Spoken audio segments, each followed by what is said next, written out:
जय हिंद दोस्तों, हम औसत के बारे में पढ़ रहे थे। इसके 3 पार्ट पहले कंप्लीट पढ़ चुके हैं। यदि आपने वो पार्ट नहीं देखे, नीचे डिस्क्रिप्शन में प्लेलिस्ट की लिंक मिल जाएगी। ठीक है, एमपी पटवारी स्पेशल मैथ्स करके, है ना, उस पर आप जाकर क्लिक करिएगा तो आपको सारी वीडियोज़ एक साथ मिल जाएंगी। आज हम पार्ट 4 के क्वेश्चनों को आगे सॉल्व करने वाले हैं, तो ध्यान से इस वीडियो को देखिएगा। यदि अभी तक वीडियो को लाइक शेयर नहीं करा है, जल्दी से वीडियो को लाइक शेयर करके चैनल को सब्सक्राइब कर लीजिएगा। देखिए, औसत थोड़ा सा हमारा बड़ा चैप्टर है, इसमें नंबर ऑफ क्वेश्चन भी ज़्यादा है ना, इसलिए इसको हम थोड़ा सा और डिटेल में पढ़ेंगे, है ना। तो 4 पार्ट आपके आज कंप्लीट हो जाएंगे, इसके बाद 2-3 पार्ट और आएंगे ना, क्योंकि बड़ा चैप्टर है। चलिए अब हम आगे क्वेश्चनों को समझते हैं। ध्यान दीजिएगा, औसत से लगभग जो प्रश्न पूछे जाते हैं परीक्षा में, ज़्यादातर विद्यार्थी नहीं कर पाते हैं ना, लेकिन आप सिस्टमेटिक तरीके से पढ़ेंगे, पार्ट 1 से सारी वीडियोज़ देख लेते हैं तो अच्छे से बना पाएंगे। चलिए समझते हैं। किसी कक्षा के विद्यार्थियों का औसत प्राप्तांक है 68, है ना। कक्षा में विद्यार्थी है, उनका औसत प्राप्तांक है 68। कक्षा में लड़कियों का औसत प्राप्तांक है 80 और लड़कों का औसत प्राप्तांक है 60। तो कक्षा में कितने प्रतिशत विद्यार्थी लड़के हैं, इसके बारे में हमें बताना है। ध्यान से समझना, कितने प्रतिशत जो विद्यार्थी वो लड़के हैं हमें बताना। देखिए, हमें पता नहीं है इसमें कि कक्षा में कितने विद्यार्थी हैं टोटल, और ना ही यहाँ पर लड़कियों की संख्या पता है, ना ही लड़कों की संख्या पता है। तो हम मान के चलते, देखिए हम मान के चलते हैं इस प्रकार के प्रश्न में कि x लड़कियों की संख्या है ना, तो मैं लिख नहीं रहा हूँ, समझ जाइए। x लड़कियों की संख्या है और y हमने ले ली लड़कों की संख्या है।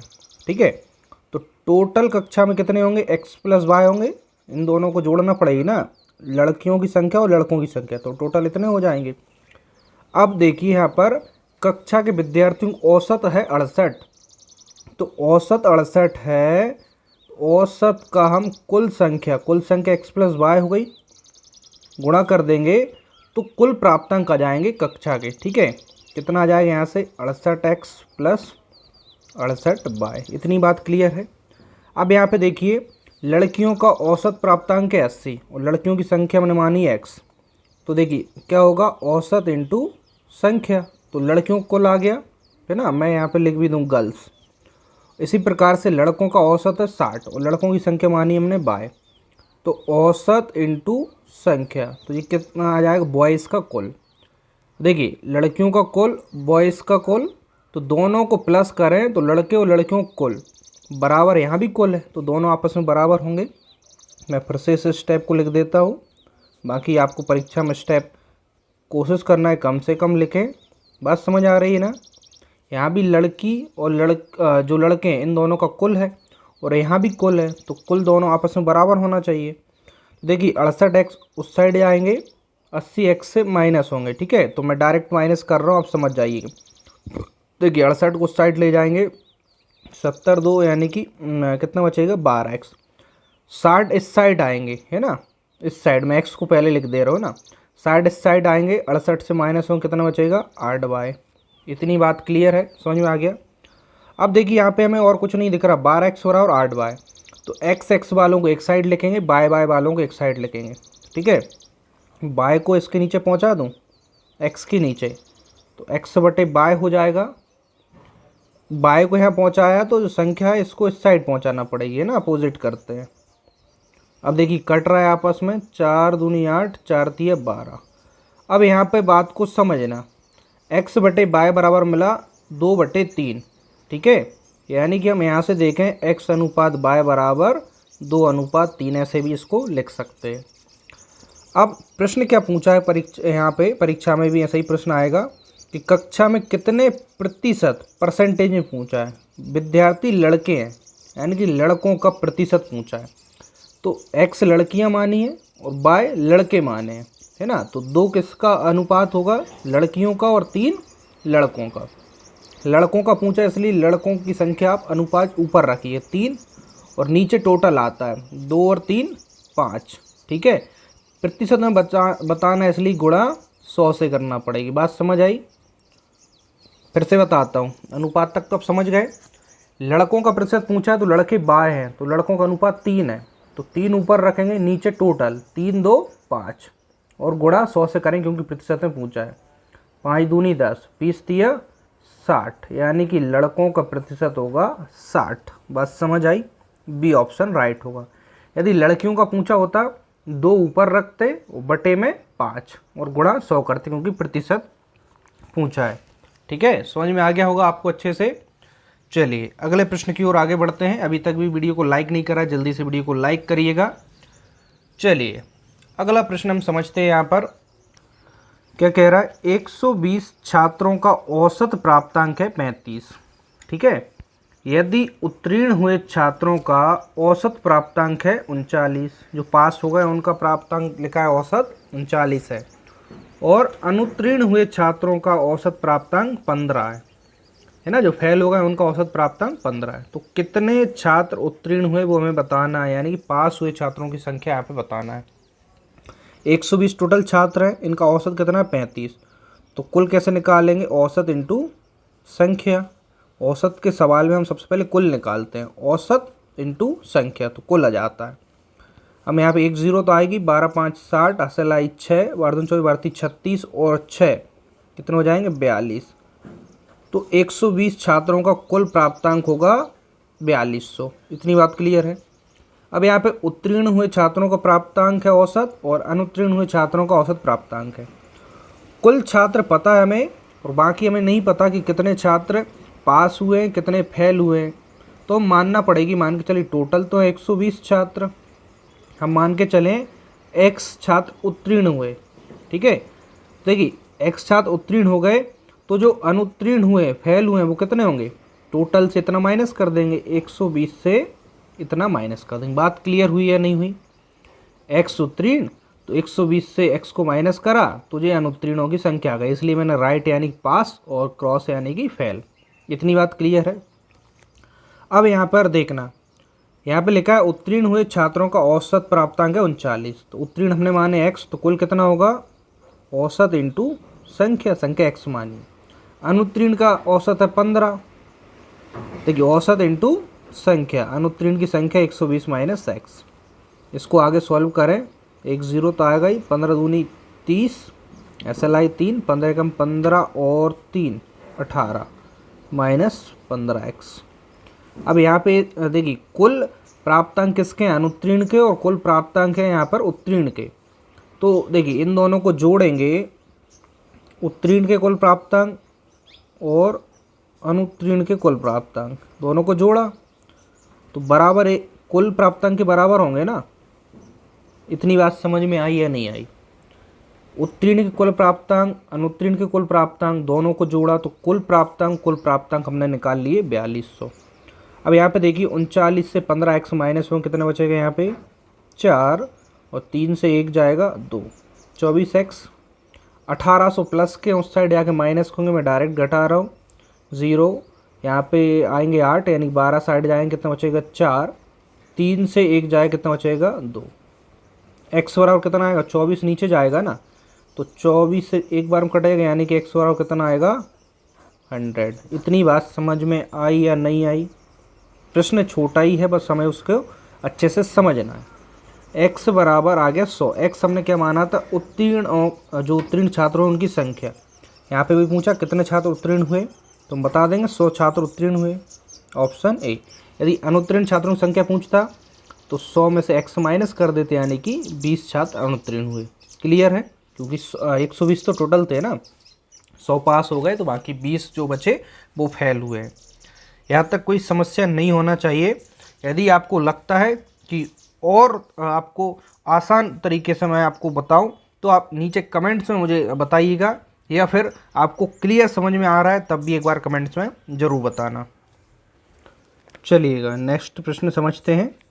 किसी परीक्षा में छात्रों तथा छात्राओं का औसत प्राप्तांक कितना है, 71 और 73 है। जो छात्र हैं उनका औसत है 71 और छात्रा है उनका है 73। समस्त विद्यार्थियों के औसत प्राप्तांक है 71.8, यानी कि टोटल जो विद्यार्थी उनका औसत है 71.8।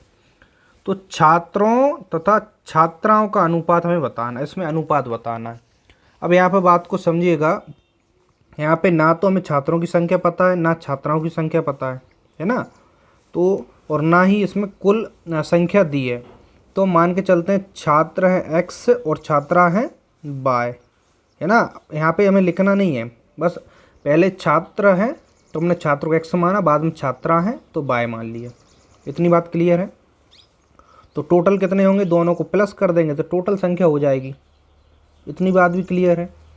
अब यहाँ पे देखना, छात्रों का औसत है 71, छात्र x माने तो 71 औसत इंटू संख्या तो कुल आ जाएगा। इतनी बात क्लियर है।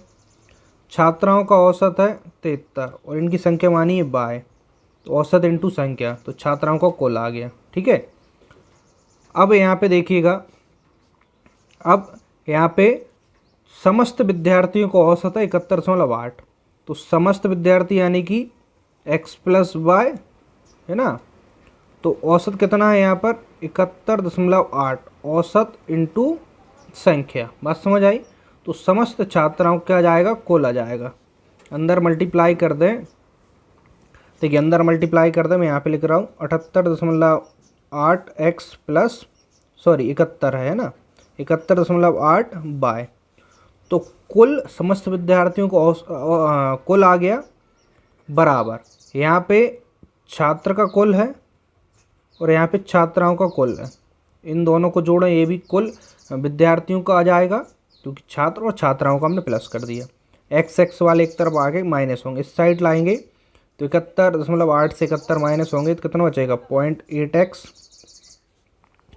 71.8 बाय है, उस साइड जाएगा, 73 से माइनस करेंगे तो देखिए आप इस प्रकार से भी घटा सकते हैं। यदि आपको थोड़ी सी दिक्कत आती है तो दशमलव यहाँ पे लगाना पड़ेगा 0, 10 में से हट जाएंगे 2, 2 बचेगा, 2 से 1 जाएगा 1 और कुछ नहीं, पीछे से एक अंक बाद दशमलव, यानी कितना बचेगा 1.2 बाय। बाय को बाय तरफ ले जाकर घटा दिया और x को x तरफ। तो यहाँ पे देखिए x है, बाय को इस साइड लाए तो बटे में चला जाएगा, उस साइड 1.2 है तो जो 8 है दशमलव का वो उस साइड नीचे चला जाएगा। एक अंक बाद दशमलव है तो कट जाएंगी, 4 से ही कट रहा, 4 दूनी 8, 4 दिए 12, यानी कि आपको कितना मिला x अनुपात y बराबर 3:2 मिल गया। ठीक है। अनुपात अकेला पूछा है ना, छात्रों और छात्राओं का अनुपात, तो छात्र हमने मान के चले थे x और छात्राएं मान के चले थे y, तो इनका अनुपात आ गया 3.2। कोई समस्या हुई यहाँ तक? नहीं हुई। बिल्कुल मैं आपको बहुत आराम से समझा रहा हूँ ताकि आपको कॉन्सेप्ट क्लियर हो पाए। जब एक बार आपको कॉन्सेप्ट क्लियर हो जाएंगे तो आप बहुत ही फास्ट इसको सॉल्व कर पाएंगे ना। इसमें से भी आप कई सारे स्टेप रिमूव कर सकते हैं जब आपकी प्रैक्टिस अच्छी हो जाती है। ठीक है। इन सभी को लिखने की आवश्यकता नहीं होती, डायरेक्ट यहाँ से लिखेंगे, 1-2 स्टेप में आप सॉल्व कर पाएंगे। चलिए नेक्स्ट प्रश्न की ओर आगे बढ़ते हैं। नेक्स्ट प्रश्न क्या कह रहा है, बस प्रश्न को ध्यान से हमने समझ लिया तो उसका सॉल्यूशन बहुत ही आसानी से निकल आता है, इसलिए प्रश्न पर ध्यान दीजिएगा। 4 धनात्मक पूर्णांकों का औसत है 72.5। इनमें सबसे बड़ा पूर्णांक है 117 और सबसे छोटा पूर्णांक है 15। शेष 2 पूर्णांकों का अंतर है 12, तो शेष 2 में से बड़ा पूर्णांक क्या होगा हमें बताना है। थोड़ा सा क्वेश्चन को समझना, क्वेश्चन की लैंग्वेज जो है थोड़ी सी कठिन है, बस एक बार लैंग्वेज समझ गए इसकी आसानी से कर पाएंगे। देखिए 4 धनात्मक पूर्णांकों का औसत है 72.5, तो इनका कुल निकालना है। सबसे पहले आप जब औसत दिया हो कुल निकालते हैं, औसत इंटू संख्या, संख्या कितनी है 4, कुल आ जाएगा 4 5 20 हसलाई 2, 4 दूनी 8 और 2 10 हसलाई 1, 4 7 28 और 1 29, पीछे से एक अंक बाद दशमलव यानी एक अंक बाद दशमलव, तो 4 जो धनात्मक संख्या इनका कुल आ गया 290। इतनी बात क्लियर है। आगे कह रहा है इनमें सबसे बड़ा पूर्णांक 117, 4 पूर्णांक है ना, तो सबसे बड़ा हो गया 117 और सबसे छोटा है यहाँ पर कितना, सबसे बड़ा और सबसे छोटा। ठीक है, सबसे छोटा मैं यहाँ पे लिख ले रहा हूँ 15, सबसे बड़ा और सबसे छोटा। अब देखिए यहाँ पे 2 और बचे, क्योंकि टोटल तो 4 पूर्णांक है ना, इनका कुल तो हमने निकाल लिया, बड़ा है और छोटा है, बस 2 और पता नहीं है हमें, है ना। 2 और पता चल जाए तो इन सभी को प्लस करें तो कुल के बराबर होंगे। तो अब यहाँ पे देखिए कंडीशन क्या लिखी है, शेष दो पूर्णांकों का अंतर, यानी कि जो शेष दो बच गए हैं ना यहाँ पे जो आएंगे, शेष दो पूर्णांकों का अंतर 12 है ना। इन दोनों का अंतर कितना है? 12 है। अब देखिए इनको कैसे मानना पड़ेगा आपके लिए। मान के चलते हैं एक पूर्णांक x है तो दूसरा x माइनस 12 लेना पड़ेगी।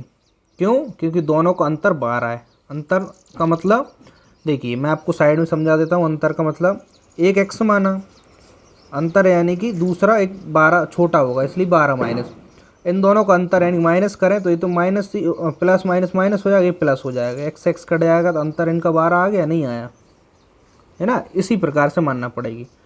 तो शेष दो पूर्णांक है, एक x और दूसरा x में से 12 माइनस करेंगे क्योंकि 12 छोटा होगा, अंतर है ना, 12 का डिफरेंस है।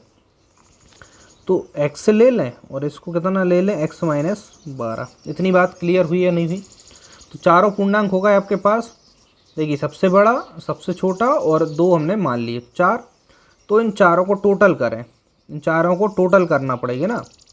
चलिए एक स्टेप मैं अभी लिख देता हूँ आपको समझाने के लिए, बाकी आपको परीक्षा में नहीं लिखना है ना, क्योंकि आपको टोटल करना है, डायरेक्ट कर सकते हैं। सभी को जोड़ा तो कुल हम पहले ही निकाल चुके हैं, यहाँ पे 290 कुल होगा, है ना। चार धनात्मक जो पूर्णांक है उनका औसत की मदद से हमने कुल निकाल लिया। अब यहाँ पे जोड़ा x और x 2x, ठीक है। अब देखिए -12 और 15 इन दोनों को जोड़ें। आप जैसे करना चाहे वैसे कर सकते हैं, चाहे तो पहले प्लस प्लस वालों जोड़ लें और 12 को माइनस कर दें, या फिर यहाँ से ज़्यादा सरल पड़ जाएगा। 15 में से 12 जाएंगे, इन दोनों को सॉल्व करेंगे, प्लस के 3 डायरेक्ट इसमें जोड़ दीजिएगा, कितना हो जाएगा? 120। 120 इसको ही मैं डायरेक्ट करूँ तो 290 में से 120 उस साइड जाके माइनस होगा। इतनी बात समझ में आई या नहीं आई? 2x बराबर 290 से 120 माइनस करिए 0, 9 में से 2 जाएगा 7, 1 से 1 जाएगा कितना बचेगा? 1। तो यहाँ पे देखिए x बराबर 2 से इसमें भाग लग जाएगा, 2 से भाग लगाएगा, 2 8 16, 1 बचा 2 5 10, कितना आ गया यहाँ पर? 85 आया ना। देखिए एक बार देख लीजिए, 85 आया। 2 8 16, 1 बचा 2 5 10, है ना। 9 में से 2 जाएंगे 7, ठीक है ना। तो 85 आया। तो यहाँ पे क्या पूछा? बड़ा पूर्णांक क्या है? देखिए x 85 और बड़ा यही होगा ना, जो शेष बचे उनमें से बड़ा पूछ रहा है, क्योंकि इससे तो 12 माइनस हो रहा है, यानी कि छोटा है। तो से जो बड़ा पूर्णांक है वो आपका 85 होगा, है ना। जो शेष पूर्णांक है उनमें से पूछ रहा है। तो इनमें से ऑप्शन में देखिए 84 है, 85 नहीं है, यानी कि ऑप्शन होगा डी, इनमें से कोई नहीं। बात क्लियर हुई है नहीं हुई? समझ में आ गया ना। बस प्रश्न को समझना है, आसानी से आप उसका सॉल्यूशन निकाल पाएंगे। बस प्रैक्टिस करिएगा, जितने ज़्यादा क्वेश्चन प्रैक्टिस करेंगे लैंग्वेज ऑटोमेटिक आपको समझ आने लगेगी। एकदम से कभी किसी को मैथ्स नहीं आता, लेकिन धीरे धीरे हम पढ़ते जाते हैं तो ऑटोमेटिक हमको मैथमेटिक्स की लैंग्वेज समझ में आने लगती है, ठीक है। चलिए नेक्स्ट प्रश्न की ओर आगे बढ़ते हैं। देखिए अगला प्रश्न क्या है? 5 संख्याओं का औसत है 18। एक संख्या छोड़ देने पर, एक छोड़ देंगे 4 बचेंगी, इनका औसत हो जाता है 16। तो छोड़ी गई संख्या क्या होगी हमें बताना है। सिंपल है, 5 संख्याओं का औसत 18 है, तो 5 संख्याओं का कुल कितना होगा? 18 5 कितने होंगे? 90। एक संख्या छोड़ दिए तो कितनी बची? 4, औसत है 16, तो औसत इंटू संख्या, तो 16 4 64। 5 संख्याओं का कुल है और यहाँ पे 4 संख्याओं का कुल है, तो 5 संख्याओं कुल से 4 संख्याओं कुल माइनस करिए, 10 से 4 जाएंगे 6, 8 से 6 जाएंगे 2, यानी कि जो नेक्स्ट संख्या होगी वो आपको मिल जाएगी। छोड़ी गई संख्या कितनी होगी? 26। बात समझ आई? चलिए अगले प्रश्न की ओर आगे बढ़ते हैं। अगला प्रश्न कह रहा है हमारा कि एक कार की 7 माह की पेट्रोल की औसत मासिक खपत है 110 लीटर, है ना। यानी कि एक कार है, 7 माह में वो पेट्रोल औसतन 110 लीटर खपत कर देती है, और अगले 5 माह की उसकी औसत मासिक खपत है 46 लीटर। तो इस कार की पूरे वर्ष की औसत मासिक खपत कितनी होगी वो हमें बताना है। 7 माह का औसत दिया है, 5 माह का दिया, 7 5 12, तो पूरे वर्ष का पूछा है, वर्ष में 12 माह ही होते हैं। तो 7 का कुल निकालना है, 5 का कुल निकालना है और 12 से भाग दे दें, औसत आ जाएगा। बात समझ में आ गई नहीं आई? तो देखिए हम इसको डायरेक्ट ही करें। देखिए हम थोड़ा सा डायरेक्ट करना भी सीख लीजिए। औसत है 110, संख्या है 7, तो कुल कितना आएगा? औसत इंटू संख्या 770 लीटर, है ना। 7 माह का उसका कुल खपत, 5 माह का औसत है 46 लीटर, तो कुल कितना होगा 5 माह में? 5 छक्के 30, असलाई 3, कितना हो जाएगा? 5 8 40 और 3 43, है ना। तो अगले 5 माह में कुल 430 लीटर होगा, है ना। 5 छक्के 30, 3 असलाई, 5 8 40 और 3 43, ठीक है। 7 माह में कुल और 5 माह में कुल, तो 7 और 5 12, तो 12 माह में कुल कितना होगा? इनको जोड़ देंगे, कितना आएगा? 0 और 7 3 10, असलाई 1, 8 4 12, तो 12 माह में कुल 1200 लीटर खपत होगी। तो 12 माह की खपत आ गई, तो कुल योग बटे संख्या यानी कि 12, मासिक एवरेज पूछा है ना। बात समझ आई? कुल योग बटे संख्या, तो 12 से काटेंगे कितना आएगा? 100, यानी कि वार्षिक खपत उसकी मासिक औसत निकालें तो 100 लीटर प्रति माह होगी। तो देखिए हम कितने जल्दी सॉल्व कर पाते हैं। हम देखिए जितना चाहे उतना स्टेप रिमूव कर सकते हैं, और परीक्षा में हमें स्टेप मिनिमम लिखना है जिससे कि हमारा आंसर जल्दी सॉल्व हो जाए। ठीक है, बात क्लियर है इतनी? चलिए अगले प्रश्न की ओर आगे बढ़ते हैं।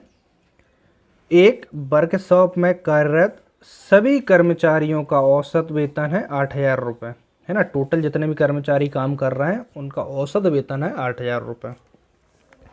इनमें से 7 अभियंताओं यानी कि जो 7 कर्मचारी हैं उनका औसत वेतन है 12,000 रुपये, तथा शेष यानी कि 7 के अलावा जो शेष रह गए उन कर्मचारियों का औसत वेतन है 6,000 रुपये। तो इस वर्कशॉप में कार्यरत सभी कर्मचारियों की संख्या कितनी है वो हमें बताना है। अब यहाँ पे देखिए संख्या तो हमें टोटल नहीं दी है, लेकिन यहाँ पे 7 जो कर्मचारी इनका औसत वेतन दिया और शेष का औसत वेतन लिखा है ना, और कुल कर्मचारियों का भी औसत वेतन लिखा है। अब देखिए इसको कैसे सॉल्व करेंगे। कुल कर्मचारियों की संख्या में पता नहीं है, तो कुल कर्मचारी मान के चलते हैं x है, ठीक है। कुल कर्मचारियों की संख्या x है, इनका औसत है 8,000, तो औसत इंटू संख्या, तो कुल जो कर्मचारी हैं, है ना, समझना, कुल कर्मचारियों के x माना है, इसलिए कुल कर्मचारियों का औसत इंटू संख्या, तो कुल कर्मचारियों का जो वेतन होगा वो इतना होगा। अब यहाँ पे 7 जो कर्मचारी हैं उनका औसत वेतन है 12,000, है ना, तो 12,000 औसत और इंटू संख्या 7, तो 7 कर्मचारियों को कुल आ जाएगा, ठीक है। तो 7 दूनी 14, असला 1, 7 एकम 7 और 1, कितना हो जाएगा? 84,000। अब शेष यहाँ पे लिखा है ना, शेष कर्मचारियों को औसत है 6,000। टोटल x हैं, 7 कर्मचारी यहाँ पर हो गए, अब शेष, है ना, तो x से 7 माइनस करेंगे तो शेष कर्मचारी, है ना, तो संख्या इंटू औसत, शेष कर्मचारियों को औसत है 6,000, तो इनका भी कुल आ जाएगा, कितना आएगा? 6,000 x माइनस 6 7 42। इतनी बात क्लियर है? देखिए कुल कर्मचारियों का वेतन, 7 कर्मचारियों कुल वेतन और शेष कर्मचारियों कुल वेतन, इतनी बात क्लियर है। अब यहाँ से समझना, कुल वेतन तो है इनका 8,000 x, तो 7 कर्मचारियों का वेतन है इतना और शेष कर्मचारियों का वेतन है इतना, है ना। इतनी बात समझ आई? 7 कर्मचारियों के वेतन में शेष कर्मचारियों का वेतन जोड़ दिया तो कुल कर्मचारियों का वेतन आ गया। कुल कर्मचारियों का वेतन हमने निकाला था 8,000 x है। अब 6,000 x इस साइड आएंगे, 8,000 से माइनस होंगे, कितना बचेगा? 2,000 x। 42,000 84,000 से माइनस होंगे, 1 2 3 0, 4 से 2 जाएंगे 2, 8 से 4 जाएंगे 4। अब यहाँ पे x बराबर निकालना है, तो ये सीधा भाग में जाएगा, तो आप सीधा ऐसे भी काट सकते हैं, 3 0 से 3 0, 2 से कटेगा तो 2 4, 2 एकम 2, तो x बराबर आपको कितना मिलेगा? 21। तो कर्मचारियों की संख्या हमने x मान के चले थे और x का मान आ गया 21, तो कितने कर्मचारी होंगे? टोटल 21 होंगे। बात क्लियर हुई या नहीं हुई? क्वेश्चन देखने में बड़ा है, लेकिन जब सॉल्व करते हैं तो बहुत आसानी से कर पाते हैं। चलिएगा दोस्तों अगले क्वेश्चन की ओर आगे बढ़ते हैं, ध्यान दीजिएगा, है ना, क्योंकि जब तक आप ध्यान नहीं देंगे तब तक आपको समझ नहीं आएगा। चलिए आगे बढ़ते हैं। इससे पहले वीडियो को लाइक नहीं करा है, जल्दी से वीडियो को लाइक करिए। मुझे बार बार बोलना पड़ता है, आपकी लाइक से ही मुझे पता चलता है कि आपको वीडियो इंटरेस्टिंग लग रही है नहीं लग रही है ना। उस हिसाब से मैं और सुधार करने की कोशिश करता हूँ। चलिए कुछ दिन बाद हम एक प्रॉपर सेटअप के साथ होंगे, लेकिन अभी उसमें समय लगेगा है ना, क्योंकि नई टेक्नोलॉजी को सीखना हमारे लिए भी थोड़ा सा एक मुसीबत का काम होता है। मैं जब तक आपके लिए बिल्कुल क्लासेस इसी प्रकार से भी कराता रहूँगा और कोशिश करेंगे जल्द से जल्द हम चीज़ों को इम्प्रूवमेंट कर पाएँ। चलिए, लेकिन आपको अच्छे से क्लियर समझ में आता होगा ना। एक बार कमेंट्स में बताना कि आपको इस प्रकार समझ में आता है या नहीं आता। यदि आपको वीडियो क्वालिटी थोड़ी बहुत कम लगती है तो आप इसको 360 से 450p या 750p पर करके देखें और अच्छी क्वालिटी आपको देखने को मिलेगी। चलिए, अब हमारी डिस्कशन हो गई, थोड़ा सा रिफ्रेश हो जाते हैं ना बातचीत से। अब अगले क्वेश्चन की ओर आगे बढ़ते हैं। चलिएगा, अगला प्रश्न है, 4 कमाने वाले सदस्यों के एक परिवार की औसत मासिक आय है 15,130, यानी 4 लोग कमा रहे हैं, इनका औसत है 15,130। इनमें से एक पुत्री का विवाह हुआ तथा वह घर से विदा हो गई, है ना। इससे परिवार की औसत आय घटकर 14,660 रुपये हो गई। एक सदस्य चला गया, 4 थे तो 3 बचे, तो 3 का औसत हो गया कितना, 14,660। तो विवाहित पुत्री की मासिक आय कितनी थी बताना। सिंपल है, 4 का कुल निकाल लें। देखिए 4 का औसत है इतना, औसत इंटू संख्या, 4 का कुल आ जाएगा 0, 4 तिये 12, 4 एकम 4 और 1 5, 4 5 20, असलाई 2, 4 एकम 4 और 2 6। तो 4 सदस्यों कुल इतना आ गया। एक विवाहित हो गया तो संख्या कम हो गई, उनका औसत हो गया 14,660, औसत इंटू संख्या। तो 3 सदस्यों कुल आ जाएगा 0, 6 दूना 36 18, 36 18 और 1 19, असलाई 1, 4 तिये 12 और 1 13, असलाई 1, 3 एकम 3 और 1 4। तो देखिए 3 सदस्यों कुल इतना है। 4 सदस्यों के कुल से 3 सदस्यों का कुल घटाएंगे तो जो गया है उसका कुल आ जाएगा मासिक आय, है ना। क्योंकि देखिए मासिक औसत ही दिया था ना, तो घटा दीजिए 0, 12 से 8 जाएंगे 4 और 14 में से 9 जाएंगे, कितना बचेगा 5, 9 में से 3 जाएंगे 6, 5 में से 4 जाएंगे 16,540, यानी जो गया उसकी वेतन मासिक कितना था, 16,540 वेतन था। ठीक है, अब देखिएगा नेक्स्ट क्वेश्चन, बहुत ही आईएमपी प्रश्न है और परीक्षा में ज़रूर पूछा जाता है। ध्यान से समझना, बहुत सिंपल है। इस पर बेस्ड कई क्वेश्चन ही पूछे जाते हैं, उनको भी हम आगे देखने वाले हैं। तो पहले इसको समझिएगा। एक व्यक्ति ए से बी तक x किलोमीटर प्रति घंटा की औसत चाल से जाता है तथा वापस बी से ए तक y किलोमीटर प्रति घंटा की औसत चाल से लौट आता है। पूरी यात्रा में उसकी औसत चाल कितनी है वो हमें बताना है। यहाँ पे समझिएगा, डायग्राम की मदद से समझाता हूँ। यहाँ पर मान के चलिए ए पॉइंट है, यहाँ पर बी है ना, कोई शहर के नाम भी हो सकते हैं। कह रहा कोई व्यक्ति ए से बी तक, यानी ए है, कोई व्यक्ति है ए से बी तक, है ना, ए से जा रहा है बी, किस स्पीड में, x किलोमीटर पर आवर की स्पीड में जा रहा है, और वापस बी से ए, बी से वापस ए, है ना, बी से वापस ए किस स्पीड में आ रहा है, 22 किलोमीटर प्रति घंटा की स्पीड से वापस लौट रहा है। तो पूछ रहा है पूरी यात्रा में उसकी औसत चाल कितनी होगी, है ना। पूरी चाल यानी यहाँ से गया और वापस इतनी दूरी लौट कर आया, इस स्पीड से गया था, दूसरी स्पीड से लौट कर आया, तो औसत चाल हमें बताना है। तो इसको हमेशा याद रखिए, जब भी इस प्रकार से प्रश्न पूछा जाए। तो मैंने आपको स्टार्टिंग में भी ऐसा बताया था, एक फॉर्मूला औसत चाल, है ना। तो क्या होगी इस प्रकार की कंडीशन में, 2xy बटे x प्लस y होगी। तो इसमें x और y के फॉर्म में ही है, तो आपका आंसर ऐसा ही होगा, कितना है, बी वाला। यदि यहाँ पर कोई किलोमीटर प्रति घंटा लिखा होता कि 40 किलोमीटर की स्पीड से गया और 50 या 60 किलोमीटर प्रति घंटा की रफ्तार से वापस आया, तो x की जगह 40 रख देते, y की जगह पर 60 रख देते और सॉल्व कर लेते, हमारी औसत चाल आ जाती। ऐसा प्रश्न परीक्षा में ज़रूर ही पूछा जाता है, बहुत ही सरल सवाल है ना। तो इस तरीके से आप इसको सॉल्व करिएगा, बहुत जल्दी आंसर आ जाएगा। क्लियर है बात। चलिए अगला प्रश्न देखते हैं, जो कि इसी पर आधारित सवाल है, जो अभी हमने कॉन्सेप्ट पढ़ा। देखिएगा, आपको अब क्लियर हो जाएगा। एक व्यक्ति कार द्वारा नगर ए से नगर बी तक 63 किलोमीटर प्रति घंटा की औसत चाल से जाता है तथा 42 किलोमीटर प्रति घंटा की औसत चाल से वापस लौटता है। पूरी यात्रा में उसकी औसत चाल कितनी होगी वो हमें बताना है। बात क्लियर हो गई। देखिए यहाँ पे ए नगर है, यहाँ पे बी है। कितना 63 किलोमीटर प्रति घंटा की रफ्तार से वो जा रहा है और लौट किस स्पीड से रहा है वो 42 किलोमीटर पर आवर। तो औसत चाल नहीं बता पाएंगे, कितना होगा 2x 63 बाय 42 और x प्लस वाई यानी कि 63 प्लस 42 करिएगा सॉल्व।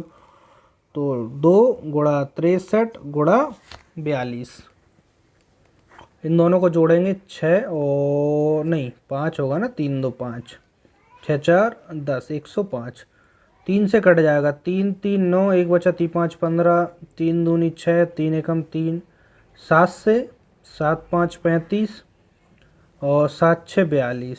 ठीक है, अब और नहीं कट रहा, ऊपर गुणा कर लीजिएगा। कितना आएगा ऊपर 6 6 दूनी 12 126 गुणा 2 है ना, और बटे नीचे 5 है। इसका पूरा गुणा करें 6 दूनी 12 हसलाई 1 2 दूनी 4 और 1 5 2 एकम 2 252 बटे 5। यहाँ पे लेकिन दशमलव में है तो 5 से इसमें भाग लगा दीजिए। 5 25 भाग नहीं जानी 0.54 20, यानी कि औसत चाल आ गई इसकी 50.4 किलोमीटर प्रति घंटा। बात समझ आई या नहीं आई? सिंपल प्रश्न है और प्रश्न पूछा ही जाता है, तो मोस्ट आईएमपी प्रश्न है ना। अब आप इसको अच्छे से करना सीख गए होंगे, बस इसमें वैल्यूज़ चेंज होकर आती हैं तो वो आसानी से आप इसमें रख के सॉल्व कर सकते हैं। चलिए आज हम इतने ही प्रश्नों को सॉल्व करेंगे, इससे नेक्स्ट वीडियो में आगे के क्वेश्चनों को सॉल्व करेंगे। तो हमारा ये चैप्टर थोड़ा सा लंबा है, तो 2 से 3 पार्ट और लगेंगे इस चैप्टर को कंप्लीट होने में। यदि आपने इसको स्टार्टिंग से नहीं पढ़ा तो स्टार्टिंग से पढ़िएगा पार्ट 1 से, तो आपको अच्छे से क्लियर समझ में आएगा। और यदि आपने मैथमेटिक्स स्टार्टिंग से नहीं पढ़ा है नंबर सिस्टम से, तो प्लेलिस्ट की लिंक है नीचे डिस्क्रिप्शन में, वहाँ पर जाइएगा या चैनल के प्लेलिस्ट में जाएंगे तो वहाँ पर लिखा है MP पटवारी स्पेशल मैथ्स है ना, तो वहाँ से क्लिक करेंगे तो आपको सारे चैप्टर सिस्टमेटिक आपको मिल जाएंगे। ठीक है, तो चलिए मिलते हैं नेक्स्ट वीडियो में। आज की वीडियो पसंद आई तो वीडियो को लाइक शेयर कर देना, चैनल पहली बार चैनल को सब्सक्राइब कर लेना, और PDF के लिए नीचे डिस्क्रिप्शन में टेलीग्राम चैनल की लिंक है उसको ज्वाइन कर लेना। मिलते हैं नेक्स्ट वीडियो में, आज के लिए इतना ही। जय हिंद, वंदे मातरम।